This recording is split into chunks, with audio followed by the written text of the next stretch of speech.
Shalom, shalom, and Chodesh Tov. Today is Rosh Chodesh Shvat, which is a very auspicious day, as we're told in the Mishnah, that there are 4 days in the Jewish calendar that signify the beginning of a new year for different things. And one of those days, according to Beit Shammai, is today, Rosh Chodesh Shvat, which he says is the new year of the trees, La'ilan. And I want to show you how this connects very much today to our Parsha this week, as it always does, and how it pertains to us as a nation right now.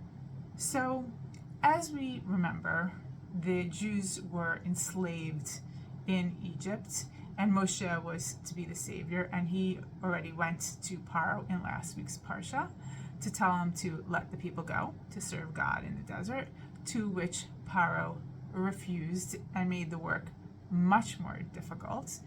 And Moshe goes back to God to say, what have you done? I was supposed to save these people, and now things have gotten worse.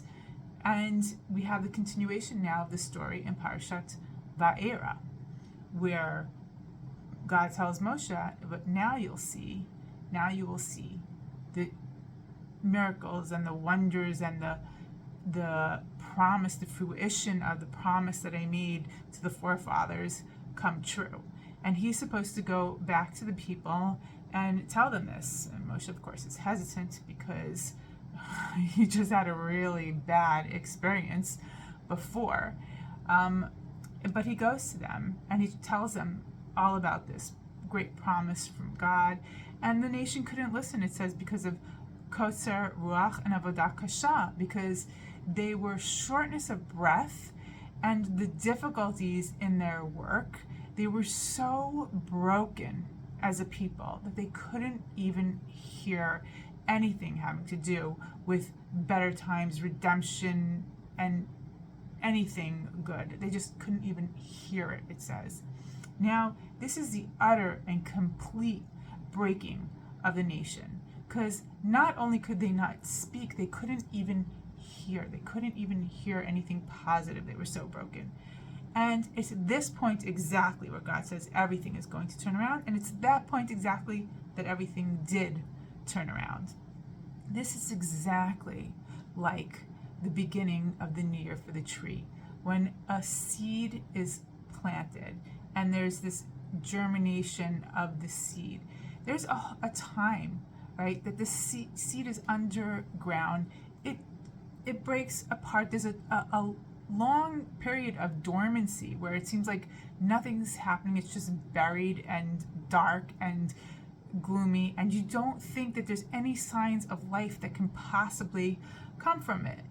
And then what happens is, when that seed starts to sprout, come out from under the ground and form the seedling, and you start to begin to see growth, that's when it all occurs. And this is that transitional moment that's happening in our parsha, where the nation was totally broke and they could only see darkness. They couldn't see light, they couldn't hear light, nothing.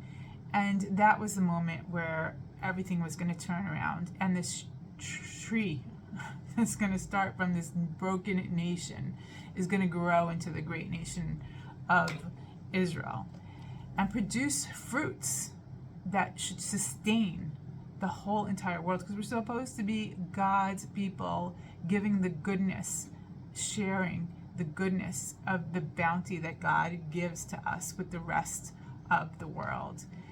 And this is the hope of Shvat, and this is the hope of this Parsha, is that when we think that things are so bad and we can't possibly see, to remember this is given to us to read generation after generation with all the difficulties that we suffered, and we just have to know, based on our experience, on our history, that God always pulls us through. God always pulls us through, and we're at the end here. We're seeing things. It is so hard. It is so hard for the Jewish nation, and especially in Israel, what we've gone through.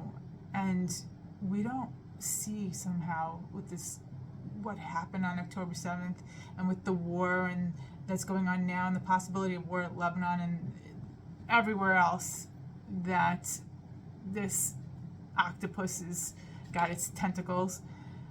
And it looks dark and it looks gloomy and it looks like the whole world could be coming to an end. This is not the end. This is only the beginning of a great promise from God.